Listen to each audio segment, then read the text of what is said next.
Hola, momi-momi di rumah. Assalamualaikum warahmatullahi wabarakatuh. Jumpa lagi bersama saya melalui video ini ya. Alhamdulillah bisa share lagi rutinitas saya sehari-hari sebagai ibu rumah tangga yang selalu uprak-uprak di rumah. Tidak ada yang istimewa ya teman-teman. Saya hanya ingin berbagi rutinitas saya sehari-hari untuk menyalurkan semangat sebagai ibu rumah tangga. Insya Allah semoga tujuannya bisa tersampaikan dan tentunya videonya tidak membosankan ya. Nah, kali ini apa kabar nih momi-momi di rumah? Sudah berkegiatan sampai mana hari ini? Semoga selalu dalam keadaan sehat ya, berbahagia dan rezeki melimpah. Amin, Allahumma amin, dan selalu penuh syukur tentunya. Nah, hari ini saya berbagi rutinitas saya dimulai dari cuci piring ya teman-teman. Ini tuh sudah mulai sudah agak siang ya. Ini tuh sekitar jam setengah 8 pagi dan suami saya juga sudah berangkat kerja ya teman-teman. Jadi saya cuci piring setelah saya masak dan juga setelah sarapan. Nah, sambil menemani saya berkegiatan cuci piring seng wakeh ini ya teman-teman, saya mau share problematika sebagai ibu rumah tangga yang saya alami sendiri, terutama di area dapur. Nah, area dapur ini merupakan area di mana ibu rumah tangga paling banyak berkegiatan, menyalurkan kesibukannya di sini ya teman-teman. Apalagi kalau ibu rumah tangga tersebut sambil dodolan ya, sambil jualan begitu. Jadi maksimal sibuknya itu di dapur. Nah, selain digunakan untuk menghadirkan makanan-makanan atau hidangan-hidangan menu keseharian, terkadang dapur juga dijadikan ruang multifungsi ya teman-teman. Kita juga tahu ya beberapa konsep rumah minimalis di mana dapur dijadikan satu dengan ruang makan atau ruang keluarga atau bahkan dijadikan satu dengan ruang tamu ya teman-teman. Otomatis tentu kita sebagai ibu rumah tangga yang mengatur keseluruhan isi rumah dan juga kebersihannya, begitu juga dengan kerapiannya, bahkan dengan aromanya ya teman-teman. Tentu kita ingin menjaga supaya semuanya bisa semaksimal mungkin. Jadi kita dan penghuni rumah bisa bahagia gitu ya, bisa menikmati suasana rumah yang begitu bersih. Nah, salah satu problematika yang ada di area dapur adalah aroma yang kurang sedap yang biasanya keluar dari kitchen sink ya teman-teman. Jadi dari aliran atau dari lubang pembuangan di kitchen sink ini. Nah, di kitchen sink ini memang kita melakukan banyak kegiatan, salah satunya untuk mencuci piring maupun mencuci peralatan yang sudah kita gunakan untuk memasak dan juga mencuci bahan-bahan makanan, baik itu hewani maupun nabati. Oke teman-teman. Nah, di sini merupakan perkumpulan bakteri yang sudah membusuk ya, dan tentunya menghasilkan aroma-aroma yang kurang sedap. Salah satu cara paling ampuh untuk menghilangkan aroma ini tentu dengan sikap kita yang rajin ya teman-teman. Jadi kalau kita rajin-rajin untuk membersihkan kitchen sink bahkan ke saluran pembuangannya, insya Allah aroma itu bisa hilang ya teman-teman. Nah, untuk menghilangkan aroma juga kita bisa menggunakan bantuan dari sabun ya, mau itu merek apa aja, sabunnya mau aroma apa aja. Kalau bisa gunakan aroma dengan aroma-aroma segar seperti lemon dan sebagainya macamnya, supaya aromanya benar-benar bisa hilang dan bakterinya pun mati gitu ya teman-teman. Nah, aroma kurang sedap lainnya itu juga dihasilkan dari area dapur ini melalui sampah ya.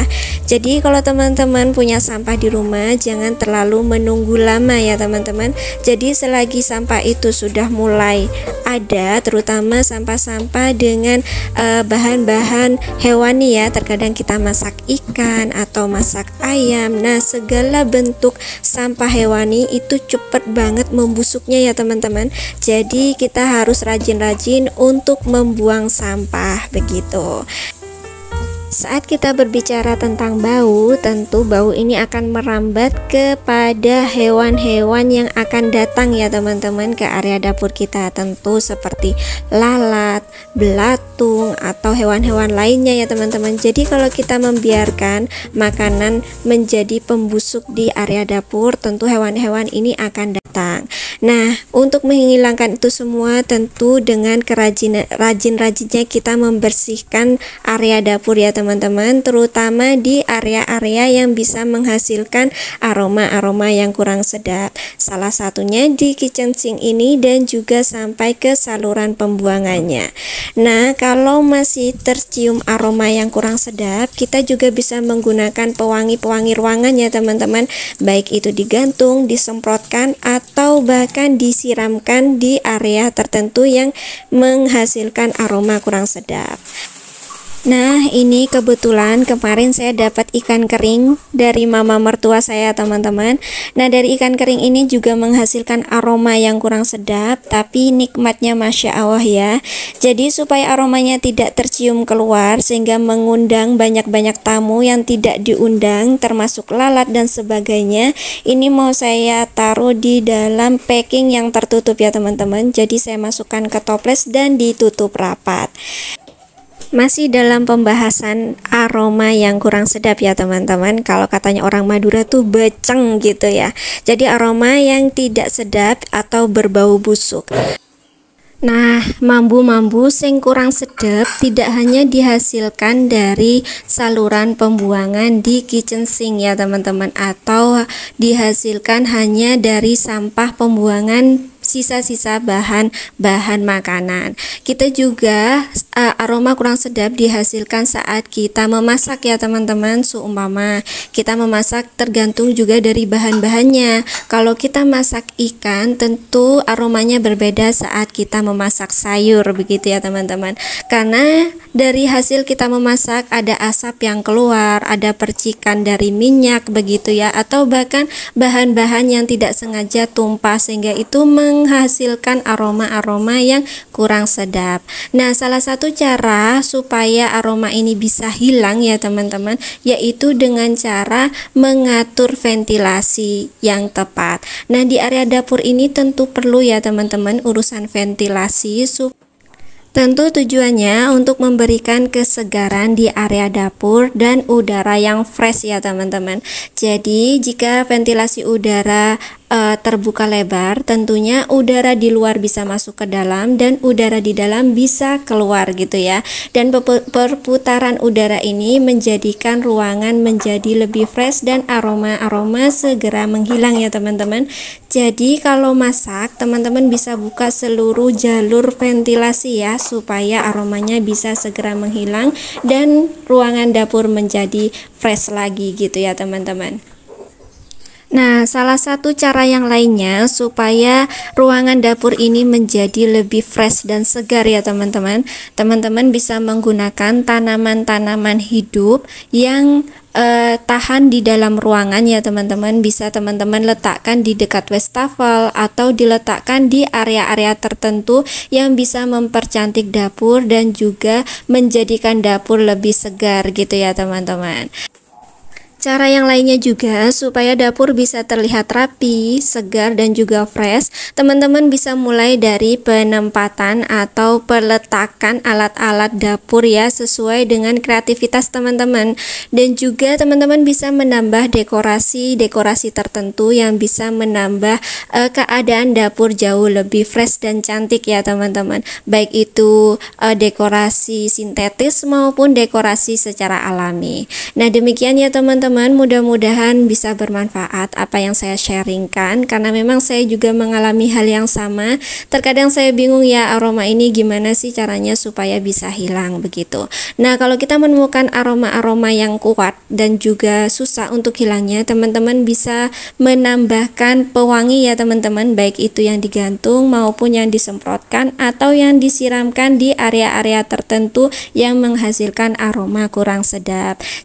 Dengan keadaan dapur yang bersih, rapi, dan juga fresh, tentu memberikan kebanggaan tersendiri ya teman-teman kepada kita ibu rumah tangga yang bertanggung jawab penuh dengan kebersihan di dalam rumah, terutama di bagian dapur.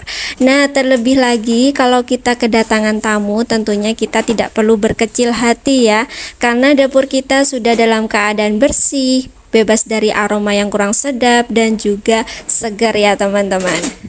Karena aroma kurang sedap di area dapur bisa tercium di area ruangan yang lainnya ya teman-teman. Nah, seperti ruangan tamu saya berdekatan atau bersebelahan dengan area dapur. Jadi otomatis kalau dapurnya kurang sedap, aromanya akan tercium di area ruang tamu. Hari ini saya berkegiatan full di dapur ya teman-teman. Apa yang saya share, karena memang sudah lama saya tuh nggak bersih-bersihkan dapur dari bagian segala penjuru ya teman-teman. Nah ini mau saya bersih-bersihkan karena beberapa kali kemarin sudah saya gunakan untuk persiapan dagangan kebab. Jadi belum sempat saya lap-lap ya. Tentunya banyak minyak-minyak dan juga bumbu-bumbu, persausan juga gitu ya. Jadi sekalian ini saya bersihkan total. Alhamdulillah lek pawon wis resik kayak ngene, enake ikut digawe turon-turon ya teman-teman.